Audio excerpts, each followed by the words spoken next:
Assalamualaikum warahmatullahi wabarakatuh. Kami dari kelompok 6 yang beranggotakan saya sendiri Lingga Prayogi beserta Salsabila Siti Anissa, Ayu Ernawati dan Rani Puspitasari. Kami di sini akan menjelaskan tentang penganggaran modal. Apa sih itu penganggaran modal? Penganggaran modal atau capital budgeting adalah proses secara menyeluruh mulai dari perencanaan hingga pengambilan keputusan tentang pengeluaran dana yang jangka waktu pengembaliannya lebih dari 1 tahun atau memiliki jangka panjang. Lalu, apa sih pentingnya penganggaran modal itu? Nanti akan dijelaskan oleh teman saya yaitu Ayu Ernawati. Oke, apa sih pentingnya penganggaran modal itu? Yang pertama, dana yang dikeluarkan akan terikat untuk jangka waktu yang panjang. Yang kedua, investasi dalam aktiva tetap mengangkut harapan terhadap hasil penjualan di masa yang akan datang.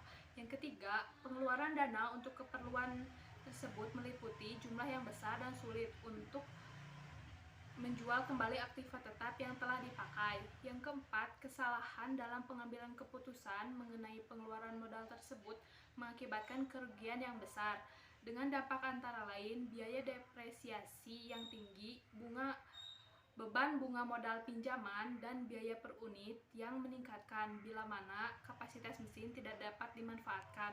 Untuk lebih jelasnya, nanti kita akan rilis videonya dalam waktu yang dekat.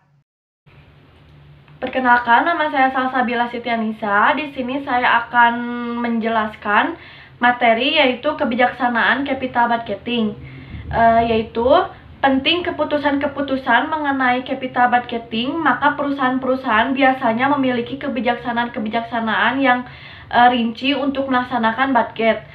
Adapun pokok-pokok dari kebijaksanaan capital budgeting tersebut, yang ke-1, perkiraan kebutuhan atau estimating dance.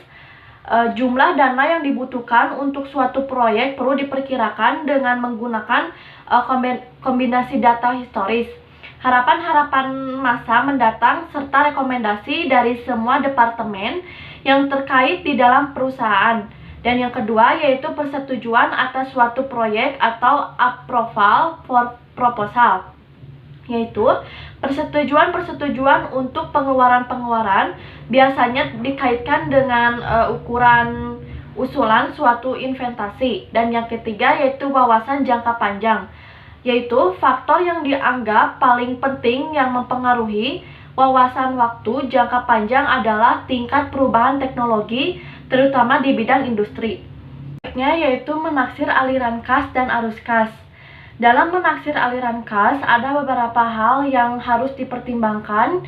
Yang ke-1 yaitu aliran versus keuntungan akuntansi, dan yang kedua yaitu incremental cost, yang ketiga yaitu flow, sunk cost atau biaya kesempatan atau opportunity cost, dan kanibalisasi. Dan yang terakhir yaitu fokus pada aliran kas karena keputusan investasi bukan karena keputusan pendanaan.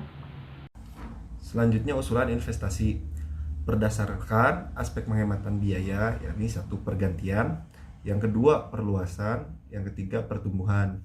Lalu berdasarkan tingkat ketergantungan, yakni 1, independent project, 2, mutually exclusive project, ketiga complement project, ketiga substitusi project. Oke, selanjutnya kriteria penilaian investasi. Ada beberapa kriteria yang dipakai untuk menilai investasi, yaitu 1, payback period, 2, discounted payback period, 3, accounting rate of return atau IRR, 4, net present value, yang kelima internal rate of return, yang ketujuh profitability index, yang kedelapan modified internal rate and return. Lalu kriteria penilaian investasi dalam praktek. Dalam prakteknya, metode yang digunakan untuk menilai investasi antara lain 1, payback period, 2, net present value, yang ketiga internal rate of return, yang keempat profitability index. Selanjutnya, ilustrasi dan contoh capital budgeting. Di sini ada PT Duta merencanakan sebuah proyek investasi yang diperkirakan akan menghabiskan dana sebesar 750 juta. Dana tersebut 100 juta merupakan modal kerja dan sisanya merupakan modal tetap mempunyai umur ekonomis 5 tahun. Proyeksi penjualan selama usia ekonomis diperkirakan sebagai berikut. Tahun pertama, pendapatan tunainya 400 juta. Tahun kedua, pendapatan tunainya 450 juta. Tahun ketiga, pendapatan tunainya 500 juta. Tahun keempat, pendapatan tunainya 550 juta. Tahun kelima, pendapatan tunainya 600 juta. Struktur biaya pada proyek ini adalah biaya variabel 40% dan biaya tetap tunai selain penyusutan sebesar 20 juta per tahun. Pajak yang dihitungkan 30% dan tingkat yang diharapkan 18%. Dari data tersebut, apakah proyek investasi tersebut layak dijalankan? Gunakan 5 metode penilaian. Di sini kita bisa menjawab menggunakan tabel perhitungan laba setelah pajak dan cash flow. Di sini ada penjualan tahun pertama 400 juta, tahun kedua 450 juta, tahun ketiga 500 juta, tahun keempat 550 juta, tahun kelima 600 juta. Dan biaya variabelnya 106 tahun pertama 160 juta, tahun kedua 180 juta, tahun ketiga 200 juta, tahun keempat 220 juta, tahun kelima 240 juta. Biaya tetap tunainya di setiap tahun 20 juta selama 5 tahun. Penyusutannya 100 juta setiap tahun selama 5 tahun. Total biayanya tahun pertama 280 juta, tahun kedua 300 juta, tahun ketiga 320 juta, tahun keempat 340 juta, tahun kelima 360 juta. Dan laba sebelum pajaknya ada 120 juta, 150 juta, 180 juta, 210 juta, 240 juta. Pajak 30%-nya 36 juta, 45 juta, 54 juta, 63 juta, 72 juta. Laba setelah pajaknya 84 juta, 105 juta, 126 juta, 147 juta, 168 juta. Biaya penyusutannya 100 juta tiap tahun selama 5 tahun. Nilai residu pada tahun kelima 150 juta. Modal kerja pada tahun kelima 100 juta. Dihasilkan cash flow-nya tahun pertama 184 juta, tahun kedua 205 juta, tahun ketiga 226 juta, tahun keempat 240 juta, tahun kelima 518 juta. Dilanjut dengan menganalisa kelayakan. Yang pertama ada accounting rate of return, merupakan presentase keuntungan bersih atau neto, tepatnya presentase keuntungan yang dihitung setelah proses perhitungan pajak. Maka sudah pasti ARR ini menjadi hal penting dan perlu untuk dihitung di suatu perusahaan. Di sini rumusnya ARR sama dengan jumlah laba sebelum pajak dibagi investasi awal dikali 100%.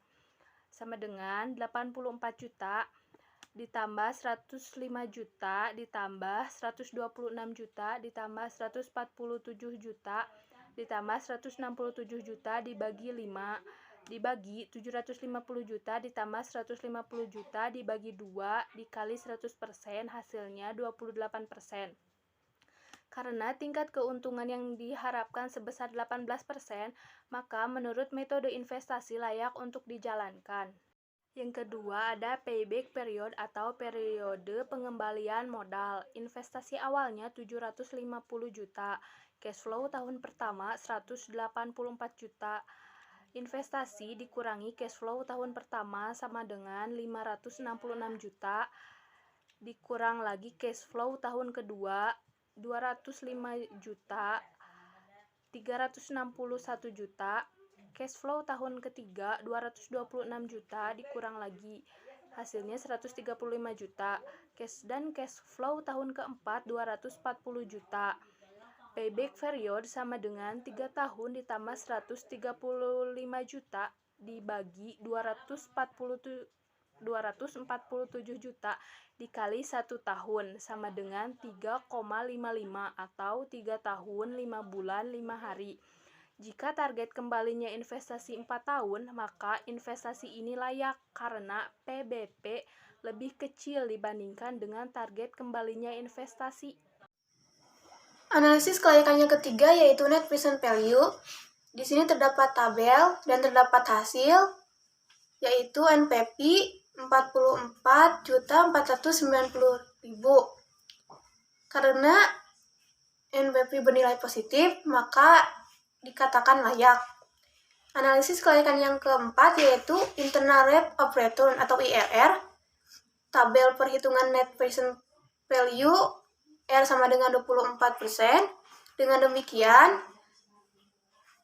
terdapat hasil IRR sama dengan RR tambah NPV RR per TPV RR dikurangi TPV TRT dikali RT dikurangi RR sama dengan 18 ditambah 44.490.000 per 794.490.000 dikurangi 681.097.000 dikali 24 dikurangi 18 sama dengan 20,35%.